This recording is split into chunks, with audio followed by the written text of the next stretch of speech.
শহীদ জিয়াউর রহমান নাম একটি ইতিহাস। শহীদ জিয়ার জন্ম হয়েছিল এই দেশের স্বাধীনতার জন্য। শহীদ রাষ্ট্রপতি জিয়াউর রহমান শাহাদাত বরণ করেছেন এই দেশের স্বাধীনতা রক্ষার জন্য। দেশের বাংলাদেশের গণতন্ত্র, উন্নয়ন, অগ্রগতি, সমৃদ্ধি রুখে দেওয়ার জন্যই তাকে পরিকল্পিতভাবে ষড়যন্ত্রের মাধ্যমে হত্যা করা হয়েছে নির্মমভাবে। আজকের দিনে আমাদের শপথ হোক, আমরা এই শোককে শক্তিতে পরিণত করে এই জাতিকে একটি শক্তিশালী গণতান্ত্রিক, সাম্যভিত্তিক, সামাজিক, সুবিচার ভিত্তিক একটি রাষ্ট্র বিনির্মাণ করি, একটি সমাজ বিনির্মাণ করি। এই সমাজে আর কোনোদিন গণতন্ত্রের জন্য, ভোটের জন্য, অধিকারের জন্য আমাদেরকে জীবন দিতে হবে না। আমাদের সবাইকে ধন্যবাদ জানাচ্ছি। এখন এই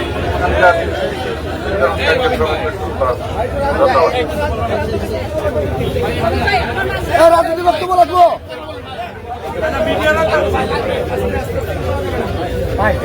আজকের পত্রিকায় অনেকগুলো সংবাদ দেখলাম যে মাননীয় প্রধান উপদেষ্টা সম্মেলনে না নিচ্ছে আমন্ত্রণে জাপান এবং ওখানে বক্তব্য দিয়েছেন, বাংলাদেশের নির্বাচন কথা বলেছেন।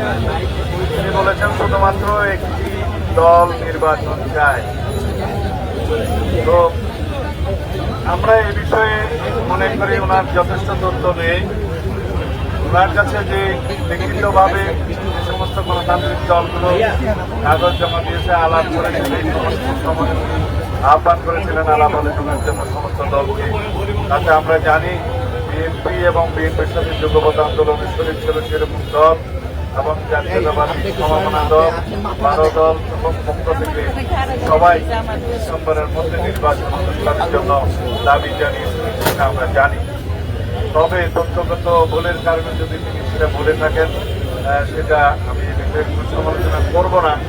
তবে সমগ্র জাতি একটি সুষ্ঠু, সুন্দর, নিরপেক্ষ নির্বাচনের জন্য অপেক্ষমান, এটা ওনার বোঝা উচিত এবং খুব শীঘ্রই একটি সুনির্দিষ্ট রোডম্যাপ প্রদান করবেন নির্বাচনের মধ্যে। আগামী ডিসেম্বরের মধ্যে জাতীয় সংসদ নির্বাচন অনুষ্ঠানের লক্ষ্যে কথা একটাই পরিষ্কার, যে সমস্ত সংস্কার এবং বিচারের কথা বলা হচ্ছে এগুলো চলমান প্রক্রিয়া।